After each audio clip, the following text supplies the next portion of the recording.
ਗੁਰੂ ਪਿਆਰ ਵਾਲੀ ਸਾਧ ਸੰਗਤ ਜੀਓ, ਤੁਸੀਂ ਵੇਖ ਰਹੇ ਹੋ YouTube ਚੈਨਲ ਜਸਵਿੰਦਰ ਸਿੰਘ ਬਡਰੁੱਖਾਂ। ਇੱਕ ਲੜੀ ਦੇ ਵਿੱਚ ਸਿੱਖ ਰਹਿਤ ਮਰਿਆਦਾ ਦੀ ਵਿਆਖਿਆ ਆਪਾਂ ਕਰਦੇ ਆ ਰਹੇ ਹਾਂ। ਵਿਆਖਿਆ ਲੜੀ ਜੋ ਆਪਣੀ ਚੱਲ ਰਹੀ ਹੈ, ਅੰਮ੍ਰਿਤ ਸੰਸਕਾਰ ਦੀ ਆਪਾਂ ਗੱਲ ਕਰ ਰਹੇ ਸੀ ਤੇ ਪਿਛਲੇ ਹਿੱਸੇ ਵਿੱਚ ਕੁਰੈਤਾਂ ਅਤੇ ਤਨਖਾਹੀਏ ਇਹ ਵਿਸ਼ਾ ਚੱਲ ਰਿਹਾ ਸੀ। ਲਾਸਟ ਦੇ ਵਿੱਚ ਵੀਡੀਓ ਕਿਸੇ ਕਾਰਨ ਕਰਕੇ ਟੈਕਨੀਕਲ ਇਸ਼ੂ ਬਣ ਗਿਆ ਸੀ, ਇੰਟਰਪਟ ਹੋ ਗਈ ਸੀ।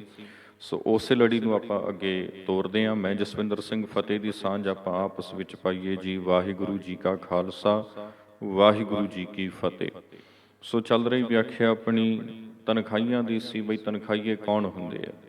ਮੀਣੇ, ਮਸੰਦ, ਧੀਰ ਮੱਲੀਏ, ਰਾਮ ਰਾਈਏ ਆਦਿਕ ਪੰਥ ਵਿਰੋਧੀਆਂ ਨਾਲ ਜਾਂ ਨੜੀ ਮਾਰ, ਕੁੜੀ ਮਾਰ, ਸਿਰ ਗੁੰਮ ਨਾਲ ਵਰਤਣ ਵਾਲਾ ਤਨਖਾਹੀਆ ਹੋ ਜਾਂਦਾ ਹੈ।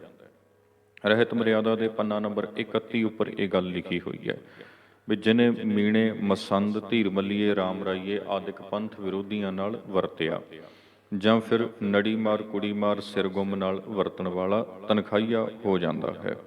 ਵਰਤਣ ਦਾ ਅਰਥ ਹੁੰਦਾ ਰੋਟੀ ਬੇਟੀ ਦੀ ਸਾਂਝ ਪਾਉਣੀ, ਰਿਸ਼ਤੇਦਾਰੀ ਬਣਾਉਣੀ ਐਸੇ ਲੋਕਾਂ ਦੇ ਨਾਲ। ਸੋ ਉਹ ਤਨਖਾਹੀਆ ਹੋ ਜਾਂਦਾ ਆ ਤੇ ਉਹਨੂੰ ਫਿਰ ਮੁੜ ਕੇ ਪੰਜ ਪਿਆਰਿਆਂ ਦੇ ਸਾਹਮਣੇ ਪੇਸ਼ ਹੋ ਕੇ ਆਪਣੀ ਭੁੱਲ ਬਖਸ਼ਾਉਣੀ ਪੈਂਦੀ ਹੈ। ਹੁਣ ਮੀਣੇ ਕੌਣ ਨੇ? ਮੀਣੇ ਉਹ ਲੋਕ ਨੇ ਜਿਨ੍ਹਾਂ ਨੂੰ ਮੀਸਣੇ ਕਿਹਾ ਜਾਂਦਾ ਆ, ਜੋ ਬੜੇ ਮਿੰਨੇ ਤਰੀਕੇ ਨਾਲ ਪੰਥ ਵਿਰੋਧੀ ਚਾਲਾਂ ਚੱਲਦੇ ਨੇ। ਤੇ ਸਿੱਧੇ ਤੌਰ ਤੇ ਮੀਣਾ ਸ਼ਬਦ ਪ੍ਰਿਥੀ ਚੰਦ ਅਤੇ ਉਸ ਦੀ ਸੰਤਾਨ ਨਾਲ ਜੁੜਿਆ ਹੋਇਆ ਹੈ। ਤੁਸੀਂ ਜਾਣਦੇ ਹੋ ਇਤਿਹਾਸ ਨੂੰ ਬਈ ਜਦੋਂ ਧੰਨ ਗੁਰੂ ਰਾਮਦਾਸ ਜੀ ਨੇ ਗੁਰੂ ਅਰਜਨ ਪਾਤਸ਼ਾਹ ਨੂੰ ਗੁਰਗੱਦੀ ਸੌਂਪੀ ਸੀ ਤਾਂ ਪ੍ਰਿਥੀ ਚੰਦ ਨੇ ਬੜਾ ਵਿਰੋਧ ਕੀਤਾ। ਉਹ ਕਹਿੰਦਾ ਸੀ ਮੈਨੂੰ ਗੁਰਗੱਦੀ ਚਾਹੀਦੀ ਆ ਤੇ ਉਹ ਗੁਰੂ ਘਰ ਦੇ ਵਿਰੁੱਧ ਕਾਰਜ ਕਰਦਾ ਰਿਹਾ, ਜਿਸ ਕਰਕੇ ਉਸ ਨੂੰ ਮੀਣਾ ਆਖਿਆ ਗਿਆ। ਅੱਗੇ ਉਹਦੀ ਸੰਤਾਨ ਵਿੱਚੋਂ ਜਿਨ੍ਹਾਂ ਨੇ ਸਿੱਖੀ ਦਾ ਵਿਰੋਧ ਕੀਤਾ, ਗੁਰਮਤਿ ਦਾ ਵਿਰੋਧ ਕੀਤਾ, ਗੁਰੂ ਪਾਤਸ਼ਾਹਾਂ ਦਾ ਵਿਰੋਧ ਕੀਤਾ, ਉਹਨਾਂ ਨੂੰ ਮੀਣੇ ਆਖਿਆ ਗਿਆ ਤੇ ਉਹਨਾਂ ਨੂੰ ਪੰਥ ਚੋਂ ਬਾਹਰ ਕੱਢਿਆ ਗਿਆ। ਇੱਦਾਂ ਹੀ ਗੁਰੂ ਸਾਹਿਬ ਦੇ ਵੱਲੋਂ ਪ੍ਰਚਾਰ ਤੇ ਪ੍ਰਸਾਰ ਦੇ ਲਈ ਮੰਜੀ ਪ੍ਰਥਾ ਤੋਂ ਬਾਅਦ ਚੌਥੇ ਪਾਤਸ਼ਾਹ ਨੇ ਮਸੰਦ ਸਿਸਟਮ ਚਲਾਇਆ। ਇਹ ਮਸੰਦ ਪ੍ਰਣਾਲੀ ਕਾਫੀ ਸਮਾਂ ਚੰਗਾ ਚੱਲਦੀ ਰਹੀ, ਪ੍ਰਚਾਰ ਇਲਾਕਿਆਂ ਦੇ ਵਿੱਚ ਹੁੰਦਾ ਰਿਹਾ। ਪਰ ਦਸਮ ਪਾਤਸ਼ਾਹ ਤੱਕ ਆਉਂਦੇ ਆਉਂਦੇ ਇਹ ਮਸੰਦ ਪ੍ਰਣਾਲੀ ਵੀ ਭ੍ਰਸ਼ਟ ਹੋ ਚੁੱਕੀ ਸੀ, ਕਰਪਟ ਹੋ ਚੁੱਕੀ ਸੀ। ਸੋ ਇਹਨਾਂ ਨੂੰ ਵੀ ਗੁਰੂ ਸਾਹਿਬਾਨ ਜੀ ਨੇ, ਦਸਵੇਂ ਗੁਰੂ ਪਾਤਸ਼ਾਹ ਨੇ ਪੰਥ ਵਿੱਚੋਂ ਖਾਰਜ ਕੀਤਾ। ਜਿਹੜੇ ਮਸੰਦ ਤੇ ਗੁਰੂ ਦੀ ਸ਼ਰਨ ਵਿੱਚ ਆ ਕੇ ਭੁੱਲ ਬਖਸ਼ਾ ਲਈ ਜਿਨ੍ਹਾਂ ਨੇ, ਉਹ ਤੇ ਠੀਕ ਰਹੇ, ਪਰ ਜਿਨ੍ਹਾਂ ਨੇ ਭੁੱਲ ਨਾ ਬਖਸ਼ਾਈ, ਵਿਰੋਧ ਆਪਣਾ ਉਸੇ ਤਰ੍ਹਾਂ ਜਾਰੀ ਰੱਖਿਆ, ਉਹ ਫਿਰ ਗੁਰੂ ਘਰ ਦੇ ਵਿੱਚੋਂ ਬੇਦਖਲ ਹੋ ਗਏ। ਸੋ ਇਹਨਾਂ ਮਸੰਦਾਂ ਨਾਲ ਅੱਗੇ ਹੈ ਧੀਰ ਮੱਲੀਏ। ਧੀਰ ਮੱਲ ਗੁਰੂ ਹਰਗੋਬਿੰਦ ਸਾਹਿਬ ਦਾ ਪੋਤਰਾ ਸੀ, ਗੁਰਦਿੱਤਾ ਜੀ ਦਾ ਪੁੱਤਰ ਸੀ। ਧੀਰ ਮੱਲ ਨੇ ਗੁਰਗੱਦੀ ਹਥਿਆਉਣ ਦੇ ਲਈ ਬੜੇ ਹੱਥ ਕੰਡੇ ਅਪਣਾਏ। ਜਦੋਂ ਛੇਵੇਂ ਪਾਤਸ਼ਾਹ ਨੇ ਸੱਤਵੇਂ ਪਾਤਸ਼ਾਹ ਨੂੰ ਗੁਰਗੱਦੀ ਦਿੱਤੀ, ਉਸ ਵੇਲੇ ਧੀਰ ਮੱਲ ਨੇ ਕਾਫੀ ਵਿਰੋਧ ਕੀਤਾ। ਨੌਵੇਂ ਪਾਤਸ਼ਾਹ ਦੇ ਉੱਪਰ ਧੀਰ ਮੱਲ ਨੇ ਗੋਲੀ ਤੱਕ ਚਲਵਾ ਦਿੱਤੀ ਸੀ। ਗੁਰੂ ਗ੍ਰੰਥ ਸਾਹਿਬ ਦੀ ਬੀੜ ਜੋ ਪੰਜਵੇਂ ਪਾਤਸ਼ਾਹ ਨੇ ਸੰਪਾਦਿਤ ਕੀਤੀ, ਮੰਨਿਆ ਜਾਂਦਾ ਹੈ ਬਈ ਇਹ ਧੀਰ ਮੱਲ ਉਸ ਬੀੜ ਨੂੰ ਵੀ ਖੋਹ ਕੇ ਲੈ ਗਿਆ ਸੀ ਤੇ ਉਸ ਬੀੜ ਦੇ ਬਲਬੂਤੇ ਉੱਪਰ ਇਹਨੇ ਆਪਣੇ ਆਪ ਨੂੰ ਗੁਰੂ ਅਖਵਾਉਣ ਦਾ ਭਰਮ ਪਾਲਿਆ। ਲੋਕਾਂ ਵਿੱਚ ਗੁਰੂ ਅਖਵਾਉਣਾ ਵੀ ਸ਼ੁਰੂ ਕਰ ਦਿੱਤਾ ਸੀ। ਪਰ ਗੁਰੂ ਸਾਹਿਬ ਜੀ ਦਾ ਇਹ ਪ੍ਰਚਾਰ ਦਾ ਇੱਕ ਤਰੀਕਾ ਸੀ ਬਈ ਜ਼ਰੂਰੀ ਨਹੀਂ ਆ ਜਿਸ ਕੋਲ ਬੀੜ ਹੋਵੇ ਉਹੀ ਗੁਰੂ ਹੋਵੇ। ਗੁਰੂ ਤੇ ਉਹ ਹੈ ਜਿਸ ਨੂੰ ਗੁਰੂ ਦੇ ਵੱਲੋਂ ਥਾਪਿਆ ਗਿਆ ਹੈ, ਪਹਿਲੇ ਗੁਰੂ ਵੱਲੋਂ ਥਾਪਨਾ ਦਿੱਤੀ ਗਈ ਆ। ਸੋ ਇਹ ਧੀਰ ਮੱਲ ਸਾਰੀ ਉਮਰ ਗੁਰੂ ਘਰ ਦੇ ਵਿਰੁੱਧ ਕਾਰਜ ਕਰਦਾ ਰਿਹਾ, ਇਹਨੂੰ ਵੀ ਪੰਥ ਵਿਰੋਧੀ ਐਲਾਨਿਆ ਗਿਆ। ਇੱਦਾਂ ਹੀ ਰਾਮ ਰਾਏ, ਗੁਰੂ ਹਰ ਰਾਏ ਸਾਹਿਬ ਦਾ ਪੁੱਤਰ, ਇਹਨੇ ਵੀ ਪੰਥ ਵਿਰੋਧੀ ਕਾਰਜ ਕੀਤੇ, ਆਪਣਾ ਵੱਖਰਾ ਨਿਆਰਾ ਪੰਥ ਚਲਾਇਆ, ਇਹਨੂੰ ਵੀ ਪੰਥ ਵਿਰੋਧੀ ਐਲਾਨਿਆ ਗਿਆ। ਇਹਨਾਂ ਨਾਲ ਵਰਤਣ ਵਾਲਾ ਜਾਂ ਫਿਰ ਨੜੀ ਮਾਰ ਕਹੀਏ ਨਸ਼ੇ ਕਰਨ ਵਾਲਾ, ਕੁੜੀ ਮਾਰ ਕਹੀਏ ਤੁਸੀਂ ਜਾਣਦੇ ਹੋ ਭਰੂਣ ਹੱਤਿਆ ਕਰਨ ਵਾਲਾ, ਹੈ ਨਾ। ਸਿਰ ਗੁੰਮ ਨਾਲ ਵਰਤਣ ਵਾਲਾ, ਸਿਰ ਗੁੰਮ ਕਹਿ ਲਈਏ ਵੀ ਜਿਹਨੇ ਆਪਣੇ ਕੇਸਾਂ ਨੂੰ ਜਿਹੜਾ ਹੈਗਾ ਸੰਭਾਲ ਕੇ ਨਹੀਂ ਰੱਖਿਆ ਹੋਇਆ, ਉਹਨਾਂ ਨਾਲ ਵਰਤਣ ਵਾਲਾ। ਉਹ ਕੌਣ ਹੈ ਜੀ? ਉਹ ਫਿਰ ਤਨਖਾਹੀਆ ਹੋ ਜਾਂਦਾ ਆ।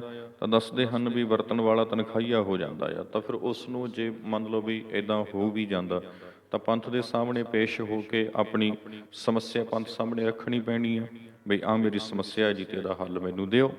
ਮੁੜ ਕੇ ਫਿਰ ਪੰਥ ਤੋਂ ਭਾਵ ਇਹ ਨਹੀਂ ਵੀ ਸਾਰੇ ਲੱਖਾਂ ਦੀ ਗਿਣਤੀ 'ਚ ਸਿੱਖਾਂ ਨੂੰ ਇਕੱਠਾ ਕਰ ਲਏ, ਇੱਥੋਂ ਭਾਵ ਅਰਥ ਕੇਵਲ ਤੇ ਕੇਵਲ ਪੰਜ ਪਿਆਰਿਆਂ ਦੇ ਜਥੇ ਤੋਂ ਲੈਣਾ ਆ।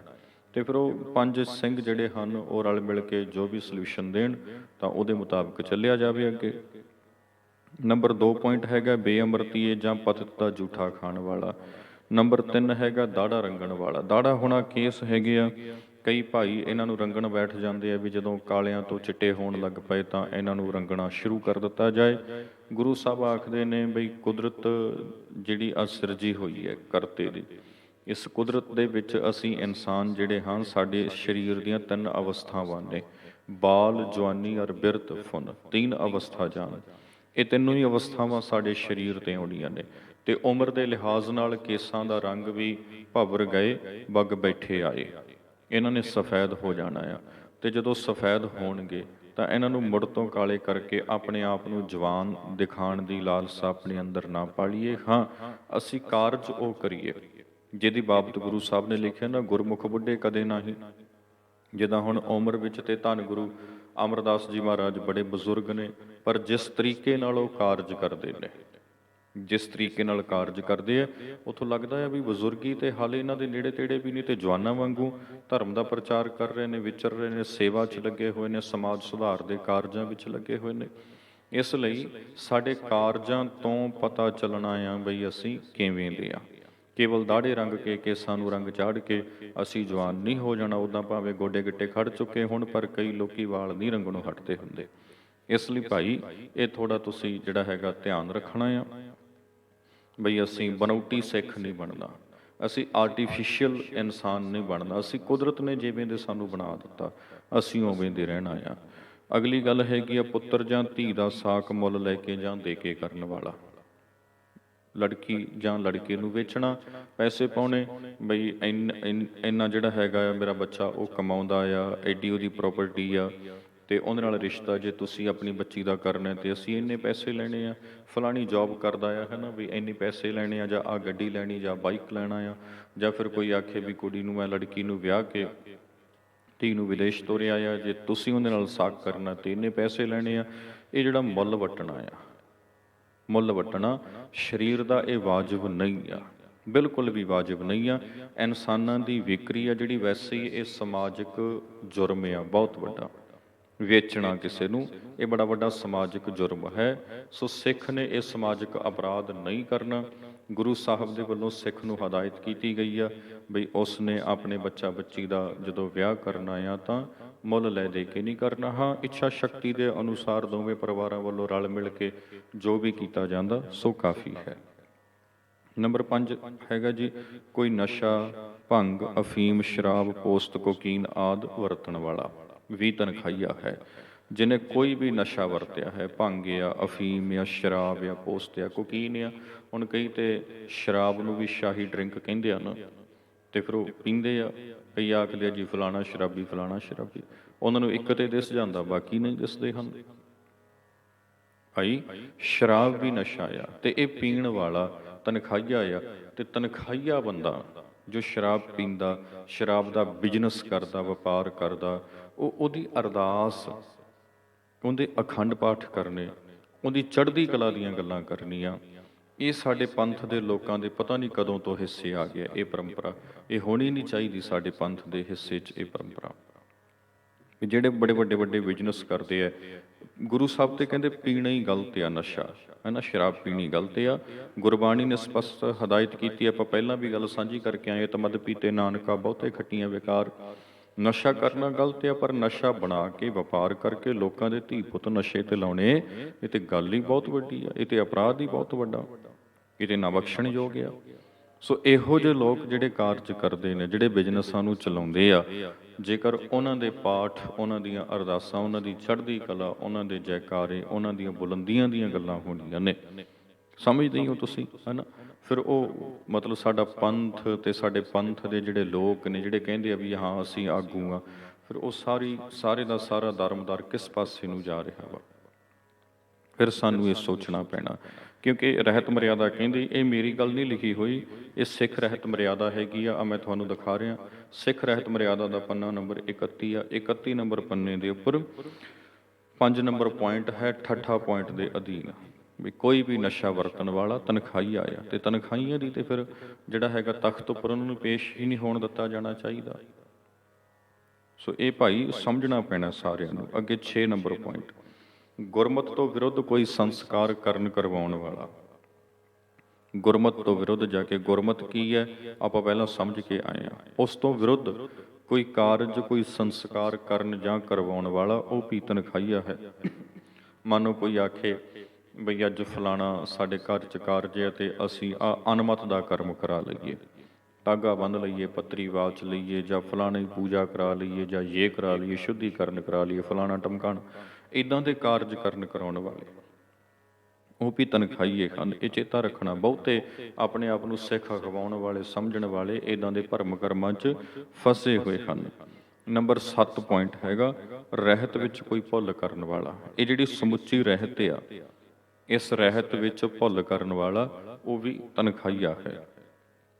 ਅੱਗੇ ਡੱਡਾ ਨੰਬਰ ਪੁਆਇੰਟ ਹੈ, ਇਹ ਸਿੱਖਿਆ ਦੇਣ ਉਪਰੰਤ 5 ਪਿਆਰਿਆਂ ਵਿੱਚੋਂ ਕੋਈ ਸੱਜਣ ਅਰਦਾਸਾ ਕਰੇ।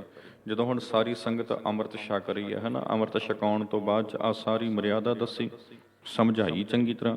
ਸਮਝਾਉਣ ਤੋਂ ਬਾਅਦ ਵਿੱਚ ਸਾਰੀ ਸੰਗਤ ਨੂੰ ਵਾਰ-ਵਾਰ ਪੁੱਛਿਆ ਜਾਏ, ਭਾਈ ਕਿਸੇ ਨੂੰ ਕੋਈ ਮਿਸਅੰਡਰਸਟੈਂਡਿੰਗ ਤੇ ਨਹੀਂ, ਕਿਸੇ ਗੁਰਮੁਖ ਪਿਆਰੇ ਨੂੰ ਕੋਈ ਗੱਲ ਸਮਝ ਨਾ ਲੱਗੀ ਹੋਵੇ, ਅਸੀਂ ਮੁੜ ਤੋਂ ਰਿਪੀਟ ਕਰ ਦਿੰਦੇ ਹਾਂ, ਸਮਝਾ ਦਿੰਦੇ ਹਾਂ। ਪਰ ਜਦੋਂ ਸਾਰਿਆਂ ਨੂੰ ਸਮਝ ਲੱਗ ਜਾਏ, ਸਾਰਿਆਂ ਦੇ ਧਿਆਨ ਪਕੜ ਵਿੱਚ ਗੱਲ ਆ ਜਾਏ, ਗੇੜ 'ਚ ਗੱਲ ਆ ਜਾਏ, ਫਿਰ 5 ਪਿਆਰਿਆਂ ਵਿੱਚੋਂ ਕੋਈ ਇੱਕ ਸੱਜਣ ਸਮਾਪਤੀ ਦਾ ਅਰਦਾਸਾ ਸੋਧ ਦੇਵੇ ਛਕਾਉਣ ਤੋਂ ਬਾਅਦ 'ਚ ਅੰਮ੍ਰਿਤ। ਤੇ ਢੱਡਾ ਨੰਬਰ ਪੁਆਇੰਟ ਹੈਗਾ, ਫਿਰ ਤਾਬਿਆ ਬੈਠਾ ਸਿੰਘ ਹੁਕਮ ਲਵੇ, ਜਿਨ੍ਹਾਂ ਨੇ ਅੰਮ੍ਰਿਤ ਛਕਿਆ ਹੈ ਉਹਨਾਂ ਵਿੱਚੋਂ ਜੇ ਕਿਸੇ ਦੇ ਨਾਮ ਅੱਗੇ ਸ੍ਰੀ ਗੁਰੂ ਗ੍ਰੰਥ ਸਾਹਿਬ ਜੀ ਤੋਂ ਨਹੀਂ ਰੱਖਿਆ ਸੀ ਹੋਇਆ, ਉਸ ਦਾ ਨਾਮ ਹੁਣ ਬਦਲ ਕੇ ਰੱਖ ਦਿੱਤਾ ਜਾਵੇ। 5 ਪਿਆਰਿਆਂ ਵਿੱਚੋਂ ਕੋਈ ਸਿੰਘ ਅਰਦਾਸਾ ਕਰਕੇ ਹੈ ਨਾ ਹੁਕਮ ਲਵੇ। ਹੁਕਮ ਲੈਣ ਤੋਂ ਉਪਰੰਤ ਪਹਿਲਾਂ ਜਿਹਦਾ ਵੀ ਨਾਮ ਰੱਖਿਆ ਹੋਇਆ ਗੁਰੂ ਗ੍ਰੰਥ ਸਾਹਿਬ ਜੀ ਦੇ ਵਿੱਚੋਂ ਜਿਹਦਾ ਨਾਮ ਨਹੀਂ ਰੱਖਿਆ, ਸਿੱਖ ਸੰਸਕਾਰ ਦੇ ਅਨੁਸਾਰ ਉਹਦਾ ਨਾਮ ਹੁਣ ਰੱਖ ਦਿੱਤਾ ਜਾਏ। ਨਾਮ ਸੰਸਕਾਰ ਪਹਿਲਾਂ ਆਪਾਂ 3 ਸੰਸਕਾਰਾਂ 'ਚ ਗੱਲ ਕਰਕੇ ਆਏ ਹਾਂ, ਉੱਥੇ ਜਾ ਕੇ ਤੁਸੀਂ ਨਾਮ ਸੰਸਕਾਰ ਦੀ ਮਰਿਆਦਾ ਸੁਣ ਸਕਦੇ ਹੋ। ਜਿਸ ਦਾ ਨਾਮ ਗੁਰਮਤਿ ਦੇ ਨਾਮ ਸੰਸਕਾਰ ਦੇ ਅਨੁਸਾਰ ਨਹੀਂ ਰੱਖਿਆ ਗਿਆ, ਉਸ ਦਾ ਨਾਮ ਬਦਲ ਕੇ ਹੁਣ ਨਾਮ ਸੰਸਕਾਰ ਦੇ ਅਕੋਰਡਿੰਗ ਰੱਖ ਦਿੱਤਾ ਜਾਵੇ। ਫਿਰ ਅੱਗੇ 9 ਨੰਬਰ ਪੁਆਇੰਟ ਹੈਗਾ, ਅੰਤ ਵਿੱਚ ਕੜਾਹ ਪ੍ਰਸ਼ਾਦ ਵਰਤੇ। ਜਹਾਜ਼ੇ ਚੜੇ ਸਾਰੇ ਸਿੰਘ ਤੇ ਸਿੰਘਣੀਆਂ ਇੱਕੋ ਬਾਟੇ ਵਿੱਚੋਂ ਕੜਾਹ ਪ੍ਰਸ਼ਾਦ ਰਲ ਕੇ ਛਕਣ। ਅੰਤ ਵਿੱਚ ਫਿਰ ਕੜਾਹ ਪ੍ਰਸ਼ਾਦ, ਮਿੱਠਾ ਪ੍ਰਸ਼ਾਦ, ਕੜਾਹ ਪ੍ਰਸ਼ਾਦ ਵਰਤਾਇਆ ਜਾਏ ਸਾਰੀ ਸੰਗਤ ਨੂੰ। ਗੁਰੂ ਕੇ ਸਿੱਖ ਸਾਰੇ ਹੀ ਉਹ 'ਚ ਭਾਵੇਂ ਭਾਈ ਹਨ, ਮਾਈਆਂ ਹਨ, ਰਲ ਮਿਲ ਕੇ ਕੜਾਹ ਪ੍ਰਸ਼ਾਦ ਛਕਣ ਤੇ ਉਹਨਾਂ 'ਚ ਕੋਈ ਭੇਦਭਾਵ ਨਾ ਹੋਵੇ। ਉਹਨਾਂ 'ਚ ਊਚ ਨੀਚ ਦਾ, ਅਮੀਰ ਗਰੀਬ ਦਾ ਜਾਂ ਕਿਸੇ ਹੋਰ ਪ੍ਰਕਾਰ ਜ਼ਾਤ ਪਾਤ ਦਾ ਭੇਦਭਾਵ ਉਹ ਸਾਰਾ ਇੱਕੋ ਬਾਟੇ ਵਿੱਚੋਂ ਅੰਮ੍ਰਿਤ ਛਕ ਕੇ, ਇੱਕੋ ਬਾਟੇ ਵਿੱਚੋਂ ਕੜਾਹ ਪ੍ਰਸ਼ਾਦ ਛਕ ਕੇ, ਇੱਕੋ ਸੰਗਤ ਵਿੱਚ ਬਰਾਬਰ ਖੜ ਕੇ ਅੰਮ੍ਰਿਤ ਸੰਸਕਾਰ ਵਿੱਚ ਸ਼ਾਮਲ ਹੋ ਕੇ ਸਾਰੀ ਮਰਿਆਦਾ ਸੁਣ ਕੇ ਮਿਟ ਜਾਂਦਾ ਆ। ਤੇ ਫਿਰ ਸਾਰੇ ਦੇ ਸਾਰੇ ਗੁਰਸਿੱਖ ਜਿਹੜੇ ਹਨ ਉਹ ਇੱਕ ਰੂਪ ਹੋ ਜਾਂਦੇ ਹਨ, ਇੱਕ ਮਿਕ ਹੋ ਜਾਂਦੇ ਹਨ। ਠੀਕ ਹੈ ਜੀ, ਇੱਥੋਂ ਤੱਕ ਸੀ ਅੰਮ੍ਰਿਤ ਸੰਸਕਾਰ। ਇਸ ਤੋਂ ਅੱਗੇ ਹੈ ਨੰਬਰ 3 ਤਨਖਾਹ ਲਾਉਣ ਦੀ ਵਿਧੀ। ਤਨਖਾਹ ਕਿਵੇਂ ਲਾਈ ਜਾਂਦੀ ਆ, ਤਨਖਾਹੀਏ ਕੌਣ ਨੇ, ਇਹ ਆਪਾਂ ਗੱਲ ਕਰ ਆਏ ਹਾਂ। ਤਨਖਾਹ ਕਿਵੇਂ ਲਾਈ ਜਾਣੀ ਆ। ਊੜਾ, ਜੇ ਕਿਸੇ ਸਿੱਖ ਪਾਸੋਂ ਰਹਿਤ ਵਿੱਚ ਕੋਈ ਭੁੱਲ ਹੋ ਜਾਵੇ, ਉਹ ਨੇੜੇ ਦੀ ਗੁਰਸੰਗਤ ਪਾਸ ਹਾਜ਼ਰ ਹੋਵੇ ਤੇ ਸੰਗਤ ਦੇ ਸਨਮੁਖ ਖੜੋ ਕੇ ਆਪਣੀ ਭੁੱਲ ਮੰਨੇ। ਰਹਿਤ ਵਿੱਚ ਕੋਈ ਭੁੱਲ ਹੋ ਗਈ ਤਾਂ ਨੇੜੇ ਦੀ ਜੋ ਵੀ ਸਿੱਖ ਸੰਗਤ, ਕੋਈ ਗੁਰਦੁਆਰਾ ਸਾਹਿਬ ਤੁਹਾਡੇ ਨੇੜੇ ਆ, ਅੰਮ੍ਰਿਤ ਵੇਲੇ ਸ਼ਾਮ ਨੂੰ ਉੱਥੇ ਸੰਗਤ ਜੁੜਦੀ ਹੈ, ਸੰਗਤ ਵਿੱਚ ਜਾਵੇ ਤੇ ਜਾ ਕੇ ਇੱਦਾਂ ਬੇਨਤੀ ਕਰੇ ਵੀ ਸੰਗਤ ਜੀ ਮੈਂ ਅੰਮ੍ਰਿਤ ਛਕਿਆ ਹੋਇਆ ਤੇ ਮੇਰੇ ਤੋਂ ਰਹਿਤ ਵਿੱਚ ਆ ਭੁੱਲ ਹੋ ਗਈ ਹੈ ਤੇ ਇਹ ਮੈਂ ਆਪਣੀ ਭੁੱਲ ਤੁਹਾਡੇ ਸਾਰਿਆਂ 'ਚ ਕਬੂਲ ਕਰਦਾ ਹਾਂ। ਸੰਗਤ ਵਿੱਚ ਕੋਈ ਚੁਣੇ ਹੋਏ ਲੋਕਾਂ ਦੀ ਗੱਲ ਨਹੀਂ ਇੱਥੇ ਕੀਤੀ ਗਈ, ਸੰਗਤ ਵਿੱਚ ਜਾਣ ਦੀ ਗੱਲ, ਸੰਗਤ ਨੂੰ ਮਹਾਨਤਾ ਦਿੱਤੀ ਗਈ ਹੈ। ਕਿਉਂਕਿ ਗੁਰਬਾਣੀ ਨੇ ਵੀ ਆਖਿਆ ਵਾ ਵਿੱਚ ਸੰਗਤ ਹਰ ਪ੍ਰਭ ਵਸੈ ਜੀਓ। ਸੰਗਤ ਨੂੰ ਬਹੁਤ ਵੱਡੀ ਮਹਾਨਤਾ ਦਿੱਤੀ ਗਈ ਹੈ। ਗੁਰੂ ਨਾਨਕ ਸਾਹਿਬ ਜੀ ਨੇ ਵੀ ਸੰਗਤਾਂ ਹੀ ਸਥਾਪਿਤ ਕੀਤੀਆਂ, ਪ੍ਰਚਾਰਕ ਦੌਰਿਆਂ ਉੱਪਰ ਜਿੱਥੇ ਵੀ ਗਏ ਸੰਗਤਾਂ ਸਥਾਪਿਤ ਕਰਦੇ ਗਏ। ਸੋ ਸੰਗਤ ਦੇ ਸਨਮੁਖ ਆਪਣੀ ਗਲਤੀ ਮੰਨ ਲਵੇ ਵੀ ਮੇਰੇ ਤੋਂ ਆ ਗਲਤੀ ਹੋਈ ਹੈ ਜੀ। ਅੱਗੇ ਐਡਾ ਪੁਆਇੰਟ ਹੈ, ਗੁਰਸੰਗਤ ਵਿੱਚੋਂ ਸ੍ਰੀ ਗੁਰੂ ਗ੍ਰੰਥ ਸਾਹਿਬ ਦੀ ਹਜ਼ੂਰੀ ਵਿੱਚ 5 ਪਿਆਰੇ ਚੁਣੇ ਜਾਣ, ਜੋ ਪੇਸ਼ ਹੋਏ ਸੱਜਣ ਦੀ ਭੁੱਲ ਨੂੰ ਵਿਚਾਰ ਕੇ ਗੁਰਸੰਗਤ ਪਾਸ ਤਨਖਾਹ ਦੰਡ ਤਜਵੀਜ਼ ਕਰਨ। ਫਿਰ ਉਹ ਸੰਗਤ ਜਿਹਦੇ ਸਾਹਮਣੇ ਉਹਨੇ ਭੁੱਲ ਮੰਨੀ ਸੀ, ਸੰਗਤ ਵਿੱਚੋਂ ਹੀ 5 ਪਿਆਰੇ ਚੁਣ ਲਏ ਜਾਣ। 5 ਸਿੱਖਾਂ ਨੂੰ ਬੇਨਤੀ ਕੀਤੀ ਜਾਵੇ, ਭਾਈ ਤੁਸੀਂ 5 ਪਿਆਰਿਆਂ ਦੇ ਰੂਪ ਦੇ ਵਿੱਚ ਇਸ ਦੀ ਭੁੱਲ ਹੈ ਜਿਹੜੀ, ਇਸ ਨੂੰ ਵਿਚਾਰੋ, ਵਿਚਾਰ ਕੇ ਜੋ ਵੀ ਤੁਸੀਂ ਚਾਹੁੰਦੇ ਹੋ ਯੋਗ ਇਸ ਨੂੰ ਦੰਡ ਲਾ ਦਿਓ, ਤਾਂ ਕਿ ਆਪਣੀ ਗਲਤੀ ਸੁਧਾਰਨ ਦਾ ਇਸ ਨੂੰ ਇੱਕ ਮੌਕਾ ਦਿੱਤਾ ਜਾਵੇ, ਮੁੜ ਤੋਂ ਇਹ ਪੰਥ ਦਾ ਹਿੱਸਾ ਬਣੇ। ਸੋ ਇੱਥੇ ਉਚੇਚੀ ਥਾਂ ਤੇ ਜਾਣਾ, ਜਿਵੇਂ ਵੀ ਫਲਾਣੇ ਤਖਤ ਉੱਪਰ ਜਾ ਕੇ, ਜਾਂ ਫਲਾਣੇ ਗੁਰਦੁਆਰੇ ਜਾ ਕੇ, ਜਾਂ ਫਲਾਣੀ ਸੰਪਰਦਾ ਕੋਲ ਜਾ ਕੇ, ਜਾਂ ਫਲਾਣੇ ਸੰਪਰਦਾ ਦੇ 5 ਪਿਆਰਿਆਂ ਕੋਲ ਜਾ ਕੇ ਨਾ, ਜਾਂ ਫਲਾਣੇ ਦਿਨ ਫਲਾਣੀ ਥਾਂ ਤੇ ਅੰਮ੍ਰਿਤ ਸੰਚਾਰ ਹੁੰਦਾ ਉੱਥੇ ਜਾ ਕੇ ਨਾ, ਇਦਾਂ ਦੀ ਕੋਈ ਗੱਲ ਨਹੀਂ। ਸੰਗਤ ਜਿੱਥੇ ਵੀ ਜੁੜਦੀ ਹੈ, ਨੇੜੇ ਦੀ ਸੰਗਤ ਦੀ ਗੱਲ ਆ, ਵਿੱਚ ਜਾ ਕੇ ਤੁਸੀਂ ਆਪਣੀ ਗੱਲ ਕਰੋ। ਸੰਗਤ ਵਿੱਚੋਂ ਹੀ 5 ਪਿਆਰੇ ਉੱਥੇ ਮੌਕੇ ਤੇ ਚੁਣ ਲਏ ਜਾਣ, ਤੇ ਉਹ ਚੁਣੇ ਹੋਏ 5 ਪਿਆਰੇ ਫਿਰ ਉਸ ਦੀ ਵਿਚਾਰ ਕਰਨ ਵੀ ਜਿਹੜੀ ਇਹਨੇ ਕੁਰੈਤ ਕੀਤੀ ਆ, ਭੁੱਲ ਕੀਤੀ ਆ, ਰਹਿਤ ਵਿੱਚ ਜੋ ਕੁਰੈਤ ਹੋਈ ਹੈ, ਉਹ ਕੁਰੈਤ ਕਿੱਡੀ ਕੁ ਆਪਣੇ ਆਪ ਦੇ ਵਿੱਚ ਵੱਡੀ ਆ, ਛੋਟੀ ਆ, ਕਿਸ ਪ੍ਰਕਾਰ ਦੀ ਆ, ਤੇ ਉਹਦੇ ਮੁਤਾਬਕ ਉਸ ਨੂੰ ਦੰਡ ਲਾ ਦਿੱਤਾ ਜਾਵੇ। ਈੜੀ ਸੰਗਤ ਨੂੰ ਬਖਸ਼ਣ ਵੇਲੇ ਹੱਠ ਨਹੀਂ ਕਰਨਾ ਚਾਹੀਦਾ। ਜਦੋਂ ਹੱਥ ਜੋੜ ਕੇ ਬੰਦਾ ਆ ਹੀ ਗਿਆ ਆਪਣੀ ਭੁੱਲ ਮੰਨ ਕੇ ਉਹਦੀ ਬਖਸ਼ਿਸ਼ ਲੈਣ ਵਾਸਤੇ, ਤਾਂ ਸੰਗਤ ਨੂੰ ਬਖਸ਼ਣ ਵੇਲੇ ਹੱਠ ਨਹੀਂ ਕਰਨਾ ਚਾਹੀਦਾ। ਇਹ ਨਹੀਂ ਵੀ ਇੰਨਾ ਜ਼ਿਆਦਾ ਦੰਡ ਲਾਓ, ਨਹੀਂ, ਥੋੜ੍ਹੇ ਤੋਂ ਥੋੜ੍ਹਾ। ਜਿਵੇਂ ਵੀ ਬਖਸ਼ਣ ਵੇਲੇ ਹੱਠ ਨਹੀਂ ਕਰਨਾ ਚਾਹੀਦਾ। ਇਹ ਨਹੀਂ ਆਖਣਾ ਚਾਹੀਦਾ ਵੀ ਨਹੀਂ ਜੀ ਇਸ ਨੂੰ ਤੇ ਬਖਸ਼ਣਾ ਹੀ ਨਹੀਂ, ਇਹ ਤੇ ਬਖਸ਼ਣ ਯੋਗ ਹੈ ਹੀ ਨਹੀਂ, ਨਾ, ਇੱਦਾਂ ਨਹੀਂ। ਸੰਗਤ ਨੂੰ ਬਖਸ਼ਣ ਵੇਲੇ ਹੱਠ ਨਹੀਂ ਕਰਨਾ ਚਾਹੀਦਾ। ਨਾ ਹੀ ਤਨਖਾਹ ਲਾਉਣ ਵਾਲੇ ਨੂੰ, ਨਾ ਹੀ ਤਨਖਾਹ ਲਵਾਉਣ ਵਾਲੇ ਨੂੰ ਦੰਡ ਭਰਨ ਵਿੱਚ ਅੜੀ ਕਰਨੀ ਚਾਹੀਦੀ ਆ। ਜਿਸ ਨੂੰ ਦੰਡ ਲਾਇਆ ਗਿਆ, ਉਸ ਦੰਡ ਲਵਾਉਣ ਵਾਲੇ ਨੂੰ, ਜਿਹੜਾ ਮਤਲਬ ਕੁਰੈਤੀ ਆ ਵਾ, ਉਸ ਕੁਰੈਤੀ ਨੂੰ, ਉਸ ਤਨਖਾਹੀਏ ਨੂੰ ਆਪਣਾ ਦੰਡ ਭਰਨ ਵਿੱਚ ਕਿਸੇ ਪ੍ਰਕਾਰ ਦੀ ਕੋਈ ਅੜੀ ਨਹੀਂ ਕਰਨੀ ਚਾਹੀਦੀ। ਜੋ ਸੰਗਤ ਨੇ ਆਖਿਆ ਉਹਨੂੰ 7 ਵਚਨ ਕਰਕੇ ਕਬੂਲ ਕਰੇ। ਤਨਖਾਹ ਕਿਸੇ ਕਿਸਮ ਦੀ ਸੇਵਾ, ਖਾਸ ਕਰਕੇ ਜੋ ਹੱਥਾਂ ਨਾਲ ਕੀਤੀ ਜਾ ਸਕੇ, ਲਾਉਣੀ ਚਾਹੀਏ। ਤਨਖਾਹ ਆ ਨਾ ਜਿਹੜੀ, ਦੰਡ ਉਹ ਕਿਸੇ ਕਿਸਮ ਦੀ ਸੇਵਾ ਕਰੋ ਜਿਹੜੀ ਹੱਥਾਂ ਨਾਲ ਕੀਤੀ ਜਾ ਸਕੇ, ਆਪ ਕੀਤੀ ਜਾ ਸਕੇ, ਉਹ ਸੇਵਾ ਲਾਈ ਜਾਵੇ। ਅੱਗੇ ਸੱਸਾ ਹੈਗਾ ਜੀ, ਅੰਤ ਸੋਧ ਦੀ ਅਰਦਾਸ ਹੋਵੇ। ਜਦੋਂ ਸੇਵਾ ਮੁਕੰਮਲ ਹੋ ਜਾਏ, 5 ਦਿਨ ਦੀ ਸੇਵਾ ਲਾਈ ਸੀ, 10 ਦਿਨ ਦੀ ਲਾਈ ਸੀ, 20 ਦਿਨਾਂ ਦੀ ਲਾਈ ਸੀ, ਮਹੀਨੇ ਦੀ ਲਾਈ ਸੀ, 1.5 ਮਹੀਨੇ ਦੀ, ਜਿੰਨੇ ਸਮੇਂ ਦੀ ਸੇਵਾ ਲਾਈ ਸੀ, ਜਦੋਂ ਮੁਕੰਮਲ ਹੋ ਜਾਏ ਤਾਂ ਫਿਰ ਸੰਗਤ ਉਸ ਦੀ ਸ਼ੋਧੇ ਦੀ ਅਰਦਾਸ ਕਰਦੇ ਵੀ ਠੀਕ ਹੈ ਜੀ, ਇਹਨੇ ਆਪਣੀ ਭੁੱਲ ਬਖਸ਼ਾ ਲਈ ਆ, ਤੇ ਹੁਣ ਗੁਰੂ ਪੰਥ ਇਸ ਗੁਰਸਿੱਖ ਨੂੰ ਮੁੜ ਤੋਂ ਉਸੇ ਰੂਪ ਦੇ ਵਿੱਚ ਪੰਥ ਦਾ ਹਿੱਸਾ ਆਪਣਾ ਭਰਾ ਕਬੂਲ ਕਰਦੀ ਆ। ਅਰਦਾਸ ਕਰ ਦਿੱਤੀ ਜਾਏ। ਇਸੇ ਤਨਖਾਹ ਲਾਉਣ ਦੀ ਵਿਧੀ, ਇਹਨੂੰ 4 ਪੁਆਇੰਟਾਂ ਵਿੱਚ ਵੰਡਿਆ ਗਿਆ ਹੈ, ਇਹ ਆਪਾਂ ਸਮਝਿਆ ਵਾ। ਅੱਗੇ ਹੈ 4 ਨੰਬਰ ਪੁਆਇੰਟ ਪੰਥਕ ਰਹਿਣੀ ਦਾ। 4 ਨੰਬਰ ਪੁਆਇੰਟ ਹੈਗਾ ਗੁਰਮਤਾ ਕਰਨ ਦੀ ਵਿਧੀ। ਗੁਰਮਤਾ ਕਿਵੇਂ ਕੀਤਾ ਜਾਣਾ ਆ। ਗੁਰਮਤਾ ਕੀ ਹੁੰਦਾ? ਸੰਗਤ ਨੇ ਰਲ ਮਿਲ ਕੇ ਕੋਈ ਬਹੁਤ ਵੱਡਾ ਮਤਾ ਪਕਾਉਣਾ ਹੁੰਦਾ ਆ, ਤੇ ਉਹ ਮਤਾ ਜਦੋਂ ਸੰਗਤ ਗੁਰੂ ਦੀ ਹਜ਼ੂਰੀ 'ਚ ਬੈਠ ਕੇ ਪਕਾਉਂਦੀ ਆ, ਫਿਰ ਉਸ ਮਤੇ ਨੂੰ ਗੁਰਮਤਾ ਆਖਿਆ ਜਾਂਦਾ। ਤੇ ਇਹ ਗੁਰਮਤਾ ਕਿੰਨਾਂ ਵਿਸ਼ਿਆਂ ਤੇ ਹੋ ਸਕਦਾ ਹੈ, ਇਹ ਇੱਥੇ ਦੱਸਿਆ ਗਿਆ ਹੈ। ਕਿਹੜੇ ਵਿਸ਼ਿਆਂ ਤੇ? ਇਹ ਵਿਸ਼ਾ ਬੜਾ ਇੰਪੋਰਟੈਂਟ ਆ, ਇਹ ਤੁਸੀਂ ਬੜੇ ਧਿਆਨ ਨਾਲ ਸਮਝਣਾ। ਗੁਰਮਤਾ ਕਰਨ ਦੀ ਵਿਧੀ, ਊੜਾ ਨੰਬਰ ਪੁਆਇੰਟ। ਗੁਰਮਤਾ ਕੇਵਲ ਉਹਨਾਂ ਸਵਾਲਾਂ ਤੇ ਹੀ ਹੋ ਸਕਦਾ ਹੈ ਜੋ ਸਿੱਖ ਧਰਮ ਦੇ ਮੁੱਢਲੇ ਅਸੂਲਾਂ ਦੀ ਪੁਸ਼ਟੀ ਲਈ ਹੋਣ। ਗੁਰਮਤ ਹੈ ਨਾ ਜਿਹੜਾ ਸਾਰਾ ਪੰਥ ਜਿਹਨੇ ਰਲ ਕੇ ਕਰਨਾ, ਸਾਰੇ ਪੰਥ ਨੇ ਰਲ ਕੇ ਜੋ ਗੁਰਮਤਾ ਕਰਨਾ, ਉਹ ਗੁਰਮਤਾ ਇਹ ਨਹੀਂ ਵੀ ਜਿਹਨੇ ਵੀ ਕੋਈ ਨਿੱਕਾ ਮੋਟਾ ਮਸਲਾ ਚੱਕ ਲਿਆਂਦਾ, ਚਲੋ ਜੀ ਹੋਵੋ ਸਾਰਾ ਪੰਥ ਇਕੱਠਾ ਤੇ ਚੁਣੋ ਫਿਰ 5 ਪਿਆਰੇ ਤੇ ਕਰੋ ਮਤਾ, ਰੋਜ਼ ਗੁਰਮਤੇ ਹੁੰਦੇ ਰਹਿਣ। ਨਹੀਂ, ਇਹ ਤੇ ਆਪੋ ਆਪਣੇ ਇਲਾਕੇ ਦੀ ਸੰਗਤ ਕੋਲ ਅਪੀਲ ਕਰਕੇ ਤੁਸੀਂ ਆਪਣੇ ਮਸਲੇ ਨੂੰ ਨਜਿੱਠ ਸਕਦੇ ਹੋ। ਪਰ ਗੁਰਮਤਾ ਕੇਵਲ ਤੇ ਕੇਵਲ ਉਹਨਾਂ ਸਵਾਲਾਂ ਤੇ ਹੀ ਹੋ ਸਕਦਾ ਹੈ ਜੋ ਸਿੱਖ ਧਰਮ ਦੇ ਮੁੱਢਲੇ ਅਸੂਲਾਂ ਦੀ ਪੁਸ਼ਟੀ ਲਈ ਹੋਣ। ਇੱਥੇ ਲਿਖਿਆ ਹੋਇਆ ਹੈ ਕੇਵਲ ਉਹ ਸਵਾਲ ਜੋ ਸਿੱਖ ਧਰਮ ਦੇ ਮੁੱਢਲੇ ਅਸੂਲਾਂ ਦੀ ਪੁਸ਼ਟੀ ਲਈ ਹੋਣ। ਕੇਵਲ ਉਹਨਾਂ ਸਵਾਲਾਂ ਉੱਪਰ ਹੀ ਗੁਰਮਤਾ ਹੋ ਸਕਦਾ ਹੈ। ਅਰਥਾਤ ਗੁਰੂ ਸਾਹਿਬਾਨ, ਹੁਣ ਜਿਵੇਂ ਕਿ ਦੱਸਿਆ ਹੋਇਆ ਮੁੱਢਲੇ ਅਸੂਲ ਕਿਹੜੇ ਆ, ਜਿਵੇਂ ਕਿ ਗੁਰੂ ਸਾਹਿਬਾਨ ਜਾਂ ਸ਼੍ਰੀ ਗੁਰੂ ਗ੍ਰੰਥ ਸਾਹਿਬ ਜੀ ਦੀ ਪਦਵੀ।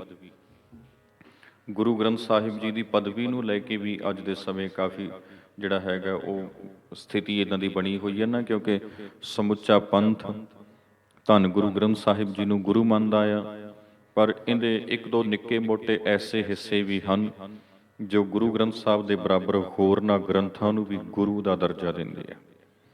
ਤੇ ਇੱਕ ਸੰਸਥਾ ਤੇ ਐਸੀ ਆ ਜਿਹੜੀ ਸਿੱਧਮ ਸਿੱਧਾ ਆਖਦੀ ਆ ਬਈ ਨਹੀਂ, ਇਹ ਤੇ ਆਦਿ ਗ੍ਰੰਥ ਆ, ਗੁਰੂ ਗ੍ਰੰਥ ਤੇ ਦਸਮ ਗ੍ਰੰਥ ਆ। ਹੁਣ ਇਹ ਮਸਲਾ ਹੋ ਸਕਦਾ ਉਸ ਵੇਲੇ ਹੋਵੇ ਜਦੋਂ ਰਹਿਤ ਮਰਿਆਦਾ ਬਣਾਈ ਗਈ ਸੀ। ਇਸ ਲਈ ਲਿਖਿਆ ਗਿਆ ਗੁਰਮਤਾ ਕੇਵਲ ਗੁਰੂ ਸਾਹਿਬਾਨ ਜਾਂ ਸ੍ਰੀ ਗੁਰੂ ਗ੍ਰੰਥ ਸਾਹਿਬ ਜੀ ਦੀ ਪਦਵੀ। ਸਿੱਖ ਧਰਮ ਦੇ ਵਿੱਚ ਗੁਰੂ ਗ੍ਰੰਥ ਸਾਹਿਬ ਜੀ ਦੀ ਪਦਵੀ, ਜੋ ਬਹੁਤ ਸਤਿਕਾਰਤ ਤੇ ਮਹਾਨ ਤੇ ਸਰਵਉੱਚ ਪਦਵੀ ਆ, ਜਿਹਦੇ ਅੱਗੇ ਸਾਰਾ ਪੰਥ ਝੁਕਦਾ ਹੈ, ਸਿਰ ਝੁਕਾਉਂਦਾ ਆ। ਬੀੜ ਦੀ ਨਿਰੋਲਤਾ ਨੂੰ ਲੈ ਕੇ, ਕਿਉਂਕਿ ਕਈ ਸੰਸਥਾਵਾਂ ਐਸੀਆਂ ਵੀ ਹਨ, ਕਈ ਸਾਡੇ ਪੰਥ ਦੇ ਹਿੱਸੇ ਐਸੇ ਵੀ ਨੇ ਜੋ ਬੀੜ ਦੀ ਨਿਰੋਲਤਾ ਨੂੰ ਲੈ ਕੇ ਵੀ ਪੂਰੀ ਤਰ੍ਹਾਂ ਸੰਤੁਸ਼ਟ ਨਹੀਂ ਨੇ। ਰਾਗਮਾਲਾ ਦੀ ਗੱਲ ਆਪਾਂ ਪਹਿਲਾਂ ਕਰ ਚੁੱਕੇ ਹੋਏ ਹਾਂ। ਇੱਦਾਂ ਹੀ ਕਈ ਹੋਰ ਸ਼ਬਦ ਗੁਰੂ ਗ੍ਰੰਥ ਸਾਹਿਬ ਜੀ ਦੀ ਬਾਣੀ ਦੇ ਐਸੇ ਹਨ ਜਿਨ੍ਹਾਂ ਦੀ ਬਾਬਤ ਸਮੇਂ-ਸਮੇਂ ਤੇ ਕੁਝ ਸੰਸਥਾਵਾਂ ਨੇ, ਕੁਝ ਲੋਕਾਂ ਨੇ ਸ਼ੰਕਾ ਜ਼ਾਹਰ ਕੀਤੀ ਆ। ਇਸ ਲਈ ਜੇ ਗੁਰਮਤਾ ਕਰਨਾ ਸਾਰੇ ਪੰਥ ਨੇ ਰਲ ਮਿਲ ਕੇ, ਉਹ ਬੀੜ ਦੀ ਨਿਰੋਲਤਾ ਜਾਂ ਫਿਰ ਅੰਮ੍ਰਿਤ ਸੰਸਕਾਰ ਦੀ ਆਪਾਂ ਗੱਲ ਕਰਕੇ ਆਏ ਆ ਨਾ, ਇਹ 'ਚ ਘਾਟੇ ਵਾਧੇ ਜਾਂ ਅੰਮ੍ਰਿਤ ਕੌਮਾਂ ਰਹਿਤ ਬਹਿਤ, ਸਿੱਖ ਦੀ ਰਹਿਤ ਬਹਿਤ ਦੀ ਗੱਲ ਆਪਾਂ ਕਰਕੇ ਆਏ ਆ। ਇਸ ਰਹਿਤ ਬਹਿਤ ਕੌਮਾਂ ਪੰਥ ਦੀ ਬਨਾਵਟ ਆਦਿ ਨੂੰ ਕਾਇਮ ਰੱਖਣ ਬਾਬਤ, ਜੋ ਸਾਡੇ ਪੰਥ ਦੀ ਬਨਾਵਟ ਆ ਨਾ ਅੱਜ ਦੇ ਸਮੇਂ, ਇਸ ਨੂੰ ਕਾਇਮ ਰੱਖਣ ਬਾਬਤ ਗੁਰਮਤਾ ਹੋ ਸਕਦਾ ਆ। ਅਗਲੀ ਗੱਲ, ਹੋਰ ਕਿਸੇ ਕਿਸਮ ਦੇ ਸਧਾਰਨ ਬ੍ਰੈਕਟ ਵਿੱਚ ਲਿਖਿਆ ਹੋਇਆ ਧਾਰਮਿਕ, ਵਿਦਿਅਕ, ਸਮਾਜਿਕ, ਪੋਲੀਟੀਕਲ ਸਵਾਲ ਉੱਤੇ ਕੇਵਲ ਮਤਾ ਹੋ ਸਕਦਾ ਹੈ। ਹੋਰ ਕਿਸੇ ਵੀ ਧਾਰਮਿਕ, ਵਿਦਿਅਕ, ਸਮਾਜਿਕ, ਪੋਲੀਟੀਕਲ ਸਵਾਲ ਉੱਪਰ ਕੇਵਲ ਮਤਾ ਹੋ ਸਕਦਾ, ਤੇ ਮਤਾ ਇਲਾਕੇ ਦੀ ਸੰਗਤ ਜੁੜ ਮਿਲ ਕੇ ਕਰ ਸਕਦੀ ਆ। ਗੁਰਮਤਾ ਆ ਨਾ ਜਿਹੜਾ ਗੁਰਮਤਾ, ਉਹ ਸਾਰਾ ਪੰਥ ਰਲ ਮਿਲ ਕੇ ਕਰੇਗਾ, ਤੇ ਉਹਦੇ ਲਈ ਜਿਹੜੇ ਵਿਸ਼ੇ ਨੇ ਆਪਾਂ ਸਮਝ ਚੁੱਕੇ ਹੋਏ ਹਾਂ। ਅੱਗੇ ਹੈ ਐੜਾ। ਇਹ ਗੁਰਮਤਾ ਗੁਰੂ ਪੰਥ ਦਾ ਚੁਣਿਆ ਹੋਇਆ ਕੇਵਲ ਸ਼੍ਰੋਮਣੀ ਜਥਾ ਜਾਂ ਗੁਰੂ ਪੰਥ ਦਾ ਪ੍ਰਤੀਨਿਧ ਇਕੱਠ ਹੀ ਕਰ ਸਕਦਾ ਹੈ। ਇਹ ਗੁਰਮਤਾ ਹੈ ਨਾ ਜਿਹੜਾ ਉੱਪਰ ਆਪਾਂ ਮੈਂਸ਼ਨ ਕਰਕੇ ਆਏ ਹਾਂ ਪਹਿਲਾਂ, ਹੁਣ ਸਮਝ ਕੇ ਆਏ ਹਾਂ ਵੀ ਗੁਰਮਤਾ ਕਿਹਨਾਂ ਵਿਸ਼ਿਆਂ ਤੇ ਹੋ ਸਕਦਾ। ਇਹ ਗੁਰਮਤਾ ਕੌਣ ਕਰ ਸਕਦਾ ਹੁਣ ਅੱਗੇ? ਗੁਰਮਤਾ ਗੁਰੂ ਪੰਥ ਦਾ ਚੁਣਿਆ ਹੋਇਆ ਕੇਵਲ ਸ਼੍ਰੋਮਣੀ ਜਥਾ, ਵੋਟਾਂ ਪਾ ਕੇ ਨਹੀਂ, ਤਨਖਾਹ ਨਾਲ ਜਿਨ੍ਹਾਂ ਨੂੰ ਤੁਸੀਂ ਬਿਠਾਇਆ ਹੋਇਆ ਪਦਵੀਆਂ ਉੱਪਰ, ਉਹ ਲੋਕ ਨਹੀਂ। ਗੁਰੂ ਪੰਥ ਦਾ ਚੁਣਿਆ ਹੋਇਆ ਕੇਵਲ ਸ਼੍ਰੋਮਣੀ ਜਥਾ, ਜਿਹਨੂੰ ਸਾਰੇ ਪੰਥ ਨੇ ਰਲ ਕੇ ਆਖਿਆ ਬਈ ਪੰਥ ਦਾ ਆ ਇੱਕ ਜਥਾ ਹੈਗਾ, ਇਹ ਗੁਰਮਤਾ ਕਰੇਗਾ ਜੀ। ਕਿਉਂਕਿ ਪੰਥ ਅੱਜ ਕੱਲ੍ਹ ਕੇਵਲ ਪੰਜਾਬ 'ਚ ਤੇ ਹੈ ਨਹੀਂ, ਪੰਥ ਹਰਿਆਣੇ 'ਚ ਵੀ ਹੈ, ਸਿੱਖ ਹਿਮਾਚਲ ਵਿੱਚ ਵੀ ਨੇ, ਜੰਮੂ ਕਸ਼ਮੀਰ ਵਿੱਚ ਵੀ ਨੇ, ਸਿੱਖ ਦਿੱਲੀ ਵਿੱਚ ਵੀ ਨੇ, ਮਹਾਰਾਸ਼ਟਰ ਵਿੱਚ ਵੀ ਨੇ, ਮੱਧ ਪ੍ਰਦੇਸ਼ ਵਿੱਚ ਵੀ ਨੇ, ਸਿੱਖ ਭਾਰਤ ਦੇ ਵੱਖ-ਵੱਖ ਹਿੱਸਿਆਂ ਵਿੱਚ ਨੇ, ਪਾਕਿਸਤਾਨ ਵਿੱਚ ਵੀ ਨੇ, ਸਿੱਖ ਤੇ ਹਾਂਗਕਾਂਗ 'ਚ ਵੀ ਵਸਦੇ ਨੇ, ਸਿੱਖ ਤੇ ਅਮਰੀਕਾ ਕੈਨੇਡਾ 'ਚ ਵੀ ਵਸਦੇ ਨੇ, ਆਸਟ੍ਰੇਲੀਆ 'ਚ ਵੀ ਵਸਦੇ ਨੇ, ਜਾਪਾਨ 'ਚ ਵੀ ਵਸਦੇ ਨੇ, ਫਰਾਂਸ 'ਚ ਵੀ ਵਸਦੇ ਨੇ, ਸਿੱਖ ਤੇ ਦੁਨੀਆ ਦੇ ਵੱਖ-ਵੱਖ ਮੁਲਕਾਂ 'ਚ ਵਸਦੇ ਨੇ, ਇਟਲੀ 'ਚ ਸਿੱਖ ਰਹਿ ਰਹੇ ਨੇ। ਕਿੰਨੇ ਮੁਲਕ ਨੇ ਦੁਨੀਆ ਦੇ ਐਸੇ ਜਿੱਥੇ ਗੁਰਸਿੱਖ ਵਸਦੇ ਨੇ। ਇਸ ਲਈ ਜੇ ਪੰਥ ਦਾ ਚੁਣਿਆ ਜਥਾ ਸ਼੍ਰੋਮਣੀ ਜਥੇ ਦੀ ਆਪਾਂ ਗੱਲ ਕਰਾਂਗੇ ਤਾਂ ਉਹਦਾ ਅਰਥ ਭਾਵ ਇਹ ਨਾ ਲੈ ਲੈਣਾ ਵੀ ਕੇਵਲ ਕੋਈ ਇੱਕ ਵੋਟਾਂ ਨਾਲ ਚੁਣੀ ਹੋਈ ਸੰਸਥਾ ਕਰੇਗੀ। ਸਾਰਾ ਪੰਥ ਵਰਲਡ ਮੈਪ ਸਾਹਮਣੇ ਰੱਖਿਓ ਤੇ ਇੱਕ ਪੈਨ ਨਾਲ ਟਿਕ ਲਾਈ ਚੱਲਿਓ ਵੀ ਐਸ ਮੁਲਕ ਵਿੱਚ ਸਿੱਖ ਰਹਿੰਦੇ ਆ, ਤੇ ਫਿਰ ਉਹ ਸਾਰੀਆਂ ਥਾਵਾਂ ਤੇ ਵਸਣ ਵਾਲੇ ਸਿੱਖਾਂ ਦਾ ਚੁਣਿਆ ਹੋਇਆ ਪ੍ਰਤੀਨਿਧ ਸ਼੍ਰੋਮਣੀ ਜਥਾ ਜਾਂ ਗੁਰੂ ਪੰਥ ਦਾ ਪ੍ਰਤੀਨਿਧ ਇਕੱਠ ਹੀ ਕਰ ਸਕਦਾ। ਗੁਰੂ ਪੰਥ ਨੇ ਜਿਸ ਇਕੱਠ ਨੂੰ ਆਪਣੇ ਵੱਲੋਂ ਹਮਾਇਤ ਦੇ ਦਿੱਤੀ, ਸਾਰੇ ਗੁਰੂ ਪੰਥ ਨੇ ਵੀ ਹਾਂਜੀ ਸਾਡੇ ਵੱਲੋਂ ਇਸ ਇਕੱਠ ਨੂੰ, ਇੰਨੇ ਜਣਿਆਂ ਦੇ ਇਕੱਠ ਨੂੰ ਹਮਾਇਤ ਹੈ, ਇਹ ਜੋ ਵੀ ਫੈਸਲਾ ਕਰਨਗੇ ਉਹ ਸਾਨੂੰ ਕਬੂਲ ਹੋਏਗਾ, ਪ੍ਰਵਾਨ ਹੋਏਗਾ। ਪਰ ਇਹ ਪੰਥ, ਇਹ ਜਿਹੜਾ ਇਕੱਠ ਆ, ਇਹ ਇਕੱਠ, ਇਹਦੀ ਗਿਣਤੀ ਸੀਮਤ ਨਹੀਂ ਕੀਤੀ ਗਈ ਇੱਥੇ ਵੀ ਇਹ ਇਕੱਠ ਕੇਵਲ ਇੱਕ ਜਿਹੜਾ ਹੈਗਾ ਮੈਂਬਰੀ ਵਫਦ ਹੋਏਗਾ, ਇਹ 'ਚ ਕੇਵਲ 2 ਮੈਂਬਰ ਹੋਣਗੇ, 3 ਹੋਣਗੇ, 4 ਹੋਣਗੇ, 5 ਹੋਣਗੇ, 6 7 ਹੋਣਗੇ, 8 9 10 ਹੋਣਗੇ। ਨਹੀਂ, ਇੱਥੇ ਇਕੱਠ ਦੀ ਗੱਲ ਕੀਤੀ ਗਈ ਹੈ। ਇਕੱਠ 'ਚ 5 ਵੀ ਹੋ ਸਕਦੇ ਨੇ, 50 ਵੀ ਹੋ ਸਕਦੇ ਨੇ। ਗੁਰਮਤਾ ਕਰਨ ਵਾਲਾ ਜੋ ਪ੍ਰਤੀਨਿਧ ਇਕੱਠ ਆ, ਉਹ ਕਿੰਨਿਆਂ ਦਾ ਵੀ ਹੋ ਸਕਦਾ। ਇੱਥੇ ਰਹਿਤ ਮਰਿਆਦਾ ਆ ਮੇਰੇ ਕੋਲ ਹੈਗੀ ਆ ਜੀ, ਸਿੱਖ ਰਹਿਤ ਮਰਿਆਦਾ, ਤੇ ਆ ਹੈਗਾ ਗੁਰਮਤਾ ਕਰਨ ਦੀ ਵਿਧੀ, ਤੇ ਇਹਦੇ ਅਧੀਨ ਐੜਾ ਨੰਬਰ ਪੁਆਇੰਟ। ਇੱਥੇ 5 ਦੀ ਵੀ ਗੱਲ ਨਹੀਂ, 50 ਦੀ ਵੀ ਗੱਲ ਨਹੀਂ, ਇੱਥੇ ਕਿਸੇ ਗੁਰਦੁਆਰਾ ਪ੍ਰਬੰਧਕ ਕਮੇਟੀ ਦੀ ਵੀ ਗੱਲ ਨਹੀਂ, ਇੱਥੇ ਕਿਸੇ ਗੁਰਦੁਆਰੇ ਦੇ ਪੇਡ ਇੰਪਲਾਈ ਦੀ ਵੀ ਗੱਲ ਨਹੀਂ ਹੈ ਵੀ ਆਹ ਜਥੇਦਾਰ ਆ ਜਿਹੜਾ ਤਨਖਾਹ ਲੈਂਦਾ ਆ, ਆਹ ਗ੍ਰੰਥੀ ਫਲਾਣੇ ਗੁਰਦੁਆਰੇ ਦਾ ਤਨਖਾਹ ਲੈਂਦਾ, ਆਹ ਕਥਾਵਾਚਕ ਫਲਾਣੇ ਗ੍ਰੰਥੀ ਗੁਰਦੁਆਰੇ ਦਾ ਜੋ ਤਨਖਾਹ ਲੈਂਦਾ, ਇਹ ਆਉਣਗੇ, ਇਹ ਮਿਲ ਬੈਠ ਕੇ ਪੰਥ ਦੇ ਮਸਲਿਆਂ ਨੂੰ ਹੱਲ ਕਰਨਗੇ। ਨਹੀਂ, ਗੁਰੂ ਪੰਥ ਦਾ ਪ੍ਰਤੀਨਿਧ ਜਥਾ, ਪ੍ਰਤੀਨਿਧ ਇਕੱਠ ਜੋ ਗੁਰੂ ਪੰਥ ਨੇ ਚੁਣਿਆ, ਬੜਾ ਅਹਿਮ ਸਵਾਲ ਹੈ ਇਹ। ਜੇ ਇਹਨੂੰ ਸਮਝ ਲਿਆ ਨਾ, ਤਾਂ ਜਿਹੜੀ ਅੱਜ ਵਾਲੀ ਪੰਥ ਦੀ ਬਣਤਰ ਆ, ਇਹ ਸਾਰੀ ਤੁਹਾਨੂੰ ਸਮਝ ਆ ਜਾਏਗੀ। ਤੇ ਹੁਣ ਸਾਡੀ ਕੌਮ ਦੇ ਉੱਪਰ ਜਿਵੇਂ ਜਿਵੇਂ ਫੈਸਲੇ ਲੈ ਕੇ ਥੋਪੇ ਜਾ ਰਹੇ ਨੇ, ਉਹ ਸਭ ਤੁਹਾਨੂੰ ਪਤਾ ਚੱਲ ਜਾਏਗਾ। ਇਹ ਹਕੀਕਤ ਤੁਹਾਡੇ ਸਾਹਮਣੇ ਆ ਜਾਏਗੀ, ਪਤਾ ਚੱਲ ਜਾਏਗਾ। ਸੋ ਇਹ ਹੈਗਾ ਜੀ ਗੁਰਮਤਾ ਕਰਨ ਦੀ ਵਿਧੀ। ਤੇ ਲਾਸਟ ਹੈਗਾ ਸਥਾਨਕ ਫੈਸਲਿਆਂ ਦੀ ਅਪੀਲ।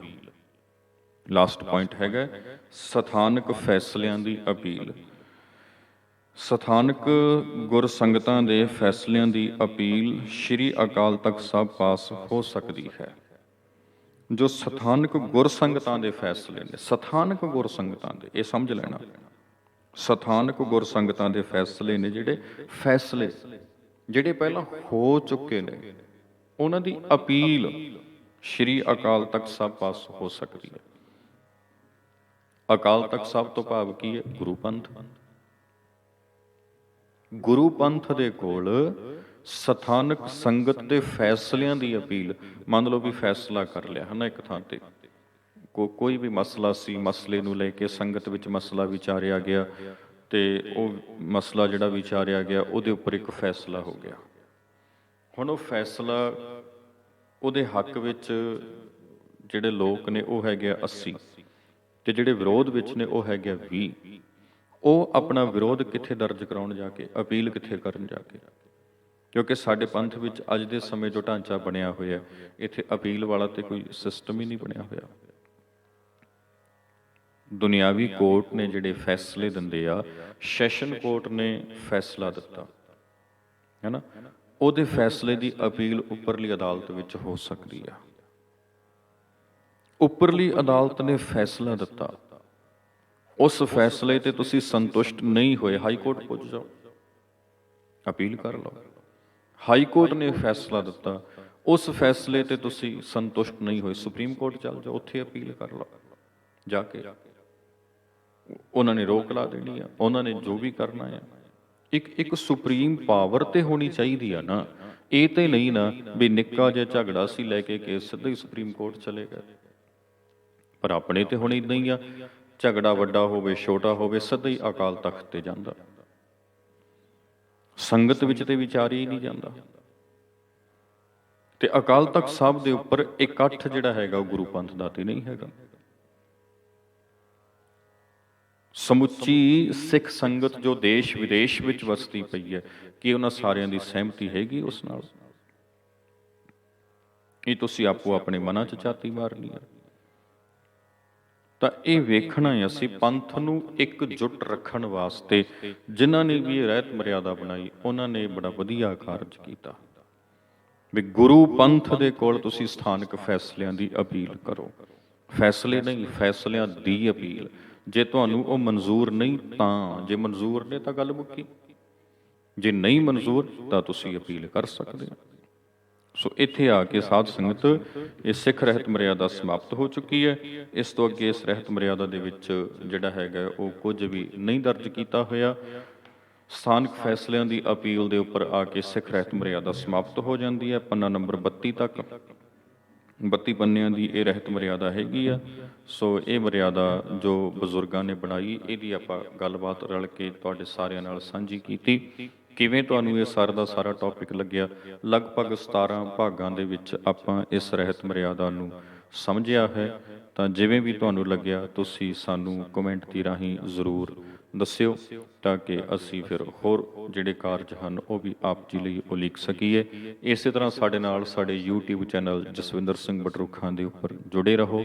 ਸਮੇਂ-ਸਮੇਂ 'ਤੇ ਆਪ ਸਿੱਖ ਸੰਗਤਾਂ ਦੇ ਨਾਲ ਗੁਰਮਤਿ ਨਾਲ ਜੁੜੇ ਹੋਏ ਵਿਸ਼ੇ, ਇਤਿਹਾਸ ਨਾਲ ਜੁੜੇ ਹੋਏ ਵਿਸ਼ੇ, ਗੁਰਬਾਣੀ ਨਾਲ ਜੁੜੇ ਹੋਏ ਵਿਸ਼ੇ ਅਸੀਂ ਸਾਂਝੇ ਕਰਦੇ ਆ ਰਹੇ ਹਾਂ। ਬਹੁਤ ਬਹੁਤ ਧੰਨਵਾਦ ਆਪ ਸਾਰਿਆਂ ਦਾ। ਭੁੱਲ ਚੁੱਕ ਲਈ ਖਿਮਾ। ਵਾਹਿਗੁਰੂ ਜੀ ਕਾ ਖਾਲਸਾ, ਵਾਹਿਗੁਰੂ ਜੀ ਕੀ